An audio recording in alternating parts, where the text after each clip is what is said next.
Hello, I'm Dr. Missick. I'm running for Texas State Legislature, HD 18, which is Liberty, San Jacinto, East Montgomery County, and Hardin counties.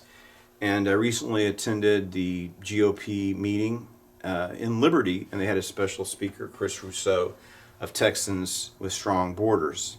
He gave a fantastic presentation about the border issue, and of course I've worked on the border with the National Guard for 4 years. I know the border issue very well, and through experience of working the border, I know solutions for our border. I've seen the problems, and I've seen what policies work, and how they secure our border. And that's the biggest issue we have in our country today, is confronting the issue with the border. At the end of the presentation, I brought up Colony Ridge, and I let Mr. Russo speak about Colony Ridge.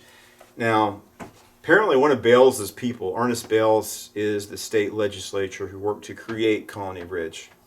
And some of his people, unfortunately, were there because, especially in Liberty County, people look on, or not the city of Liberty, people that live around Liberty, committed voting Republicans who are politically involved and aware, they look at Ernest Bales as a rhino, a Republican in name only. He is viewed by many, with good reason, as a Democrat, as a left-wing Democrat who runs on the Republican ticket. And I believe that Ernest Bales is a con man who has betrayed his constituents. What did he do? And he's lying to people about what he did. So sometime around 2013, Trey Harris and his brother John began a so-called housing development that catered to illegal aliens. And they're building a shanty town out there. So let's just say probably about 2014, 15, probably about 2015, you start hearing people complaining about what's going on in Colony Ridge. People living in a shanty town, prostitution, cartel activity. And people were up in arms about it. So Ernest Bales, unfortunately, became our state senator. And one of the first things he does is he bequeathed large portions of Liberty County to his friend Trey Harris to do whatever the hell he wants with Liberty County and create a massive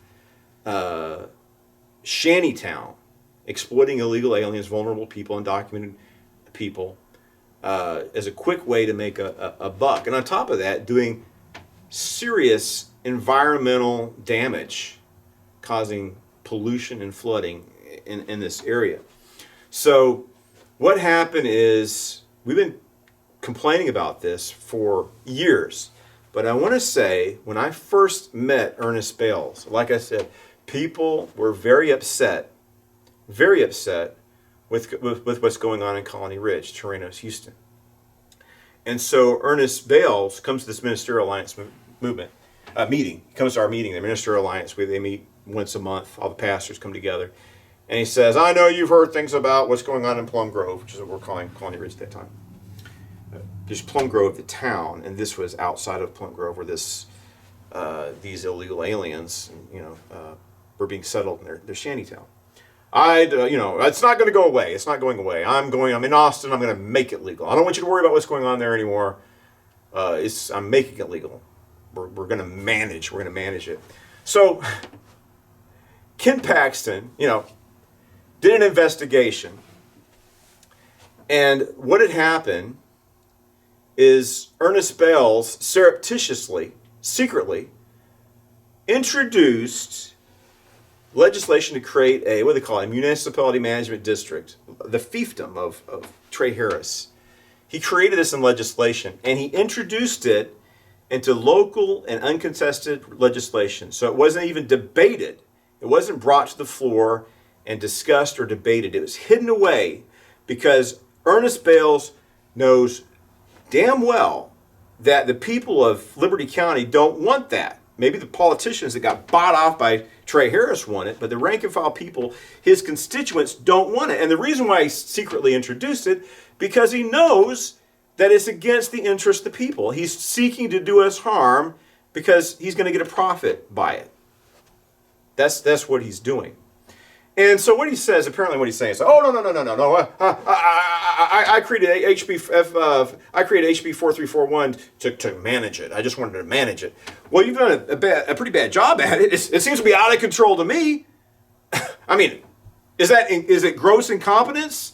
That if that legislation was to manage that, it's failed desperately, and that shows your incompetence and inability to lead or get things done or hold Trey Harris accountable.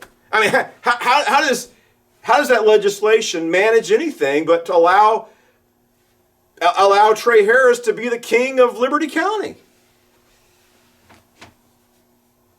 So he's a con man. He seems to be like a sociopath. You know, he'll smile at you and he puts on this demeanor.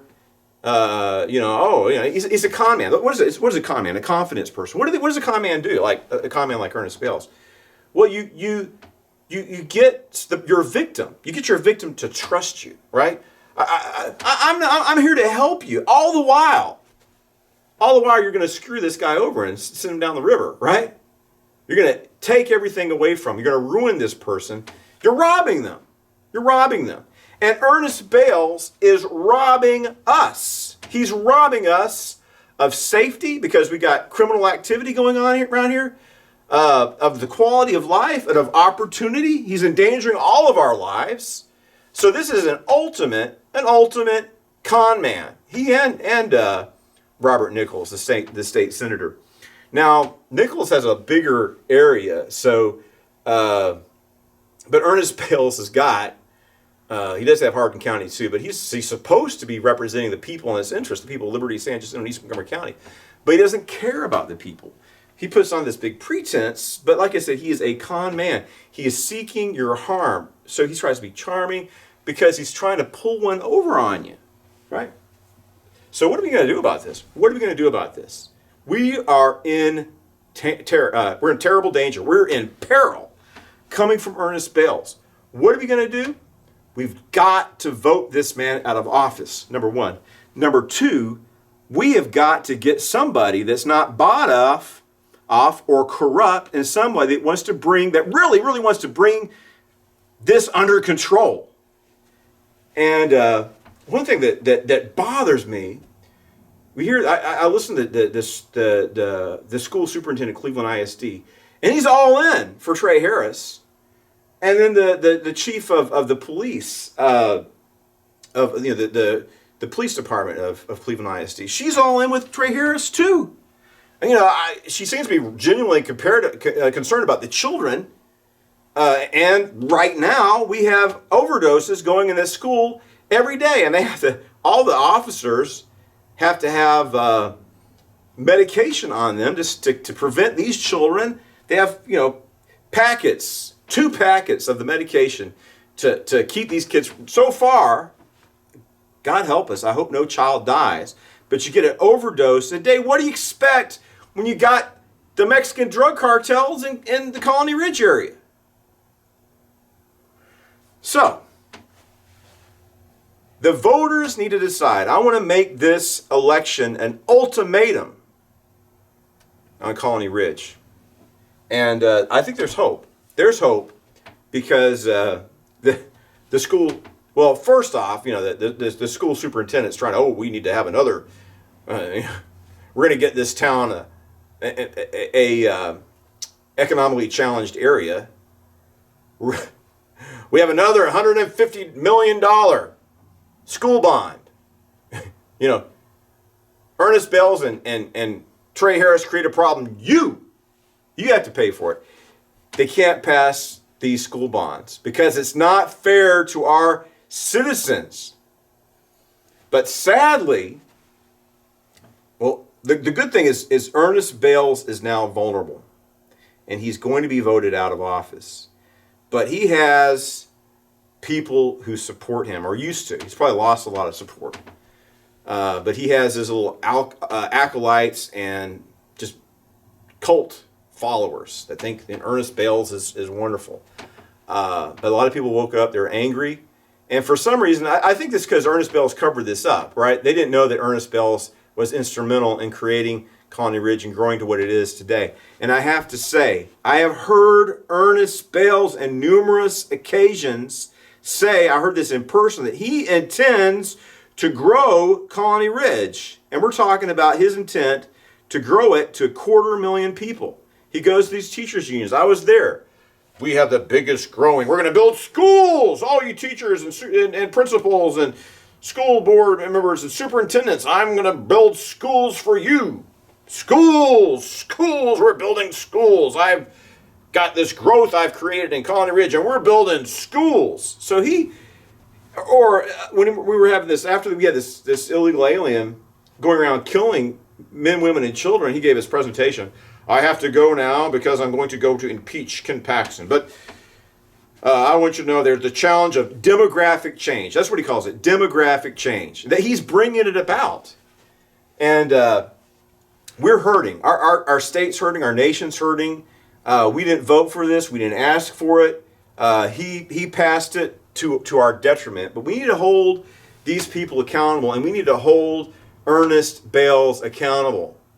And it's time to stand up. So this is important to know all this. I'm sorry I went on too long, but now I want you to watch and listen to what Chris Russo of Texans for Strong Borders is saying.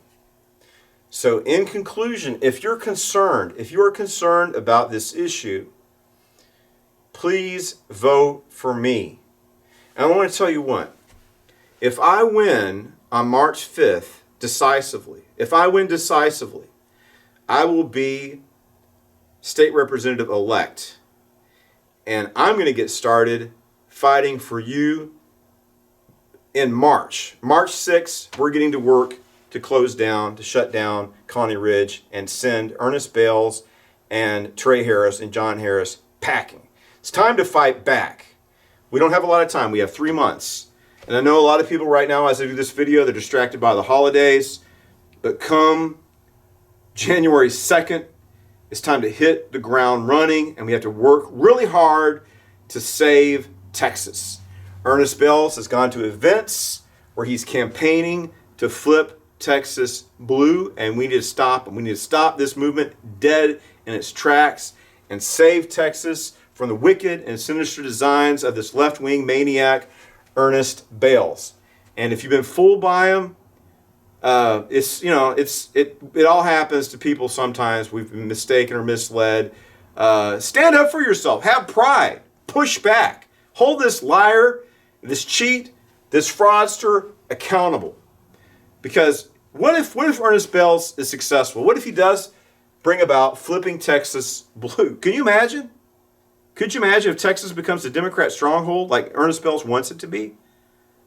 Look at the leftist party right now. Look at the Democrat Party. Look what they're doing to our country. Texas has been a bulwark standing against that. If we lose Texas, we're going to lose our entire country. We're going to lose America.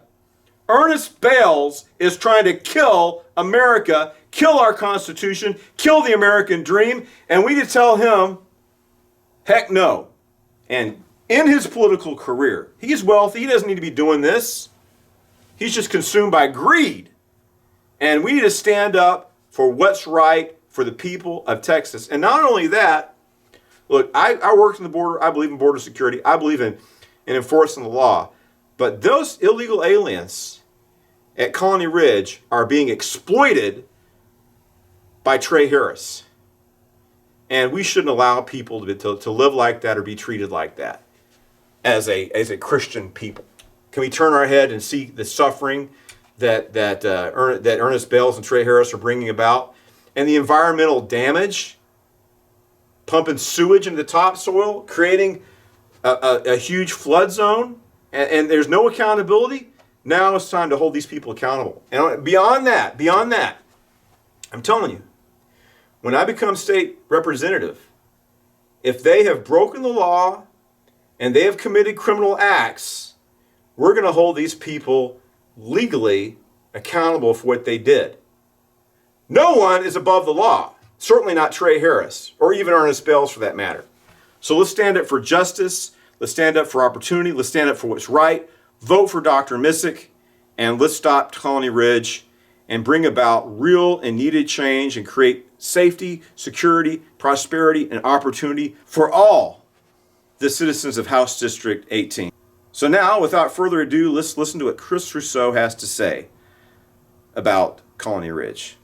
There will be consequences. I got a comment and a question. Go ahead. First, I worked on the border with the military for 4 years. I did Operation Secure Texas, Operation Guardian Support, Operation Lionheart, now Operation Lone Star. And it's worse than people can imagine. And of course, pretty much every illegal alien that crosses the border, they make a fraudulent asylum claim. They're all getting to stay. And the question is, hasn't Ernest Bales transformed this to a sanctuary district by creating Colony Ridge with House Bill, was it 4341? So Colony Ridge pre-existed that, and so that was what created the MMD, the Municipal Management District, which gave the developer additional regulatory powers over what was going on and additional authorities. Now, what Ernest Bales claims is that that was actually to try and rein in some of the excesses that were going on in the early part of Colony Ridge. But the reality is that we haven't really, you've seen in some of the newer parts, some nicer homes being developed, but it's still the same sort of scheme. Regardless of the legality of it, I think you really have to consider, is it moral to create a business that advertises as Terrenos Houston, that has as its business blurb at the bottom of its website in Spanish, discover the perfect solution to become the owner of your own land in Houston, United States, to charge credit card interest rates to these people who are coming over here illegally, to create a scheme where you don't have to do credit checks, and so you can have plausible deniability of, or abdication of responsibility for the types of people who are living there. And then when you're sort of found out, and then your response is to hire a political consultant who's very, very powerful, very, very connected, and then try and pull all the levers of power that you can through your personal connections, which are meant in order to avoid scrutiny and legislative action on this. And that's exactly what happened. Well, I mean, yeah, another issue is, it wasn't even debated. no, it wasn't. He snuck it in. If he's trying to help people, why did he sneak it What in? people need to realize is that these MUDs and these MMDs are like the biggest silent power grab in the state. From a civic governance perspective, it gives people with no oversight whatsoever immense tax authority and regulatory authority over citizens, where sometimes they don't even know the date of elections. In the case of just water districts and things like that, it can be very, very difficult to oust people from power because you might have 3 people that own that actually, unless it becomes convention. But yeah, that's not really unusual. I think what's unusual is that the proposed, while that legislation was being debated, the proposed scope was very, very small. And then that MMD is ballooned to an immense size where it's like 30 square miles. And then they've created another MMD number 2 for the new expansion area of that municipal management district. The other thing is who are the presidents of the board? It's Trey Harris. Trey Harris is the president of MMD number 1. And MMD number 2 is, what is it? I think it's the superintendent of one of the ISDs up here who are very, very close with the Harris brothers. And then you've got all of the other things that are going on. It's like Ernest Bales, his cousin, is the biggest donor to his campaign, and his cousin happens to own R&T Ellis, which is the primary concrete contractor for all of Colony Ridge. And they use what's called like pressure compacted concrete, and it's never been used large scale for municipal roads like that before. And so they're failing. They're built under the cost of the developer, who then turns it over to the county, calling it a donation for maintenance and operations. Well, the problem is that those roads are not built to withstand the type of vehicle traffic that's going to go through those neighborhoods, and so it's going to be a massive cost. The other massive cost is that you've got an explosion in Cleveland ISD. In 2011 to 2012, you had 3,600 students or thereabouts in Cleveland ISD. This most recent year, I believe they started out with 12,400. They're at 11,000 something, right. High 11,000. In addition to that, you've got a charter school system, and these are pretty crazy. They're popping up all over the Houston area. It's not just in Colony Ridge. There's one that's popping up in Pearland. There's one in Richmond, and these are like International Leadership in Texas, which sounds exactly what it is. It's a globalist. It's a globalist charter school that's paid for with taxpayer dollars. It's free tuition, and these teach students to be trilingual in English, Spanish, and Mandarin Chinese. And their mission is to create good global citizens. Now think about it. If you're trying to encourage assimilation, you want people that are coming here to be educated in American civics and to be American citizens and sharing our history, our heritage, our values. The last thing you want to do is put these people who are already not going to have English spoken at home in many cases, are going to have a disconnectedness from our civic life by the very nature of the way that they or their parents came to the United States, not respecting our laws or our history at all. But then you're gonna add on to that a globalist perspective of citizenship from these taxpayer-funded charter schools. That's crazy. Who approved that? The state did. It was TDA that approved. And it's because they needed the capacity.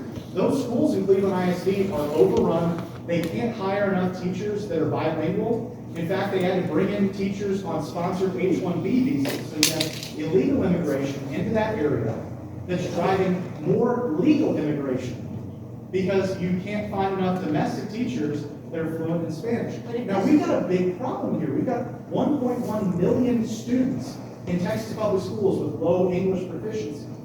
And we've got these ESL programs that cost us billions of dollars every year that don't result in fluency. What we should be doing is doing English language immersion, making sure all of our students are fluent in English by the time they graduate. Because we don't have that right now. And it's failing, not only is it costly to the taxpayer, it's eroding our job market. It's eroding the job market, it's eroding our sense of civic togetherness, our civic institutions, it's eroding those. But in addition, it's failing the students themselves. It's setting them up to not be able to be as successful as they could, because you're not arming them with the language that is predominantly spoken not only in the state of Texas, but in the United States. Yeah. So, let's not forget, every day in Cleveland ISD, you have one student at least overdosing on drugs, mostly fentanyl. Yeah. And we got this report shows Colony Ridge, it's controlled by, was it Sinaloa and Gulf Cartel, or it's already set up over there? I'm sure that they have territories in there, but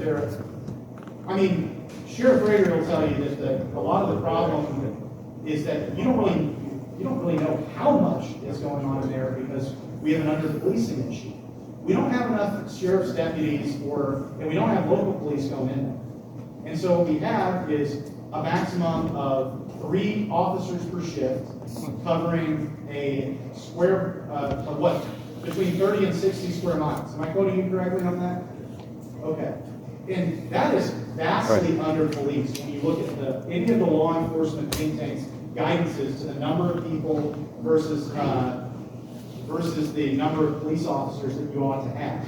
Now, that's the case in a lot of rural Texas, and that's not a unique challenge to this. But a lot of people try to kind of downplay the severity of this, particularly in the hearings in the Texas House and Texas Senate. Now, I heard it said that the downtown Austin area that has an additional DPS presence due to Austin defunding the police has a similar population to Colony Ridge, and therefore it's an apples-to-apples comparison comparing the crime rate in downtown Austin to rural Liberty County. That's insane. Population density, we know everywhere in the world has an effect on the crime rates. Not just because of the fact that there is some level where people being in close proximity to each other results in more crime, but also because it's much harder to enforce crime over a large area versus a small area when you're talking about the same number of police officers policing the same number of people. And, you know, to their credit, the state did fund continuing DPS presence in Colony Ridge, but we've got to address the heart of the problem. It should not be acceptable to set up a neighborhood that is selling owner-financed loans at credit card interest rates to illegal aliens and having a website that's catered towards that. I mean, do you think it's acceptable to have this in the state of Texas? No. Is this supposed to be in the state of Texas? No. We have this in the state of Texas in our Not communities? Colony Ridge, but I live in one. We got the same situation Third going world on. city. Yeah. Same situation going on in our area. It has nothing to do with Terrenos, Houston, but a guy that's doing the same thing that he's doing. It's a business model. If we don't stop it, it's going to spread across the whole state and nation. Got to vote on this bill, is that off? It's already being replicated all Third over. world city. Well, it's in Liberty County, so we And there have are a two couple or of three things, of like them. developers are very, very powerful in the state of Texas. And they have powerful lobby. And they're usually very wealthy people that are capable of hiring for example, Axiom with Jeff Rowe, very tied into powerful people in Texas politics that are all Republicans, by the way. And so those people have contacts that are able to do a PR spin campaign. I mean, they have a lot of elected officials down to their Potemkin village of the new Right. nice part of Colony Ridge that's right next Oh, to so that was a 99. bus that went down there with all of his little cronies? A lot of them. That you went on that bus tour and Well, saw the it best was part? some people that were legitimately trying to investigate, but I was not personally on the story. But I would strongly suspect, and from what I've heard from staffers who were on the story, it was not structured in a way to fully unmask what's going on in Colorado. And that's a big problem. I mean, look, we can talk about this honestly, and I have not, unlike some other people that have really tried to over-sensationalize this, I've tried to be pretty careful, and where I've misstepped on stuff that I've said, I've tried to correct myself in my public speeches and things like that. But there is a gulf of difference between, hey, some people are saying some things about this community that may not be true, and everything's hunky-dory, we don't need to do anything about this. This can be the model for all of expansion into all of the major urban centers at the fringes of all the major urban centers in the state of Texas and in the United States. You know what I'm saying? Yeah, wonderful. We'll get well into our public comment section. Not perfect, that's what we wanted. Thank you all. Any other comments or questions? Amen. What you writing for? Start up here. Yes, please. I'm Michelle Marandino. I'm a local attorney running to be your next district attorney. Wes Hedge, I'm the judge of the County Court of Law #2, and have been since 2020. I'm running for re-election. I'm Bob DeRader, I'm a sheriff of Liberty County, and I'm running for re-election. I'm Karen Dawkinson. I'm running for the precinct chair. BJ Burton, Kevin Burton, my real name, everybody knows me as BJ. Running for Liberty County Precinct 3 Commissioner.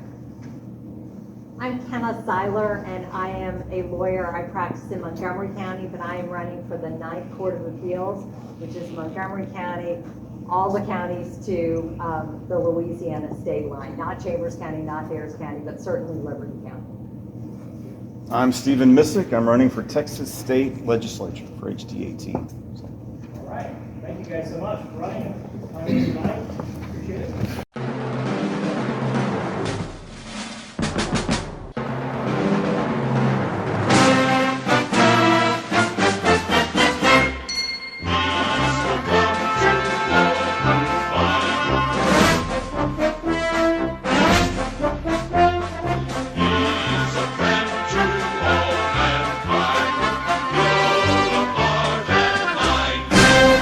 We'll make crime disappear.